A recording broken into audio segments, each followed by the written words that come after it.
What's going on, everybody? Welcome back to another Tesla video. In this one, we're going to cover 2020.12.5. I do this series on my channel where I cover every single software update since I got my Tesla. So make sure to subscribe if you're interested in all the latest software updates or just Tesla videos in general. I cover all sorts of stuff on my channel. So let's go to release notes. Let's see what is new. We have Dashcam Viewer. Elon Musk tweeted about this a few weeks ago saying he'd get the team to add it. And from what I've seen, their implementation is absolutely amazing, so we're going to play around with that in just a moment.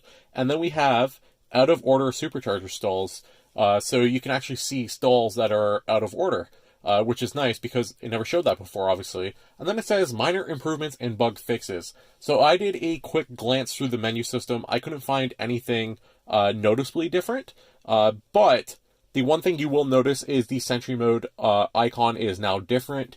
Other than that, there is no new Sentry mode icons or, settings or anything like that. So let's go and check out the outer order Supercharger Stalls first, and then we will view the Dashcam Viewer. So let's see if I can find any.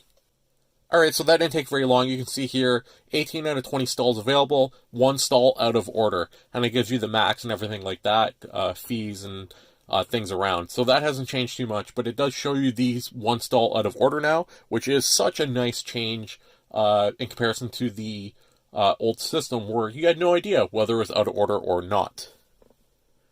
Okay, now to see our dashcam footage, if we click the dashcam icon, we can hit Launch Viewer, and it will show you. Real quick, the Sentry mode icon, this is what it looks like on and off. But anyway, Launch Viewer, and then it will open up a screen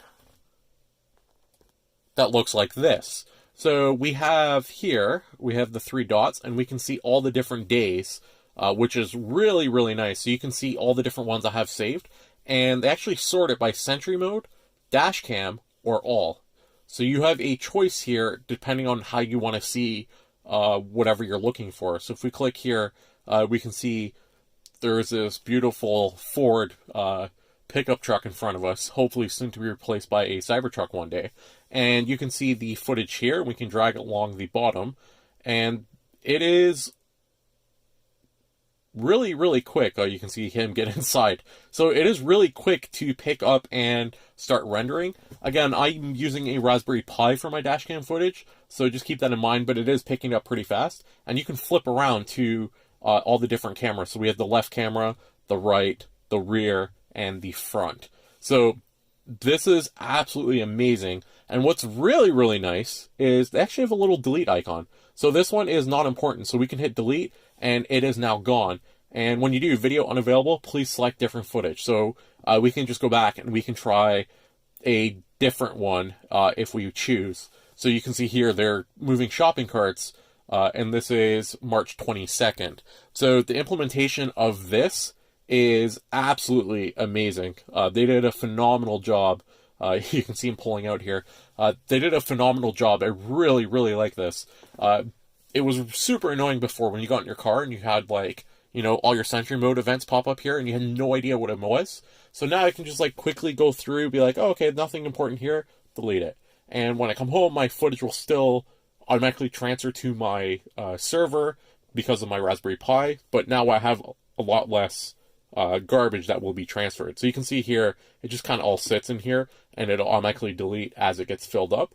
I don't really worry about space, because the Pi is really robust.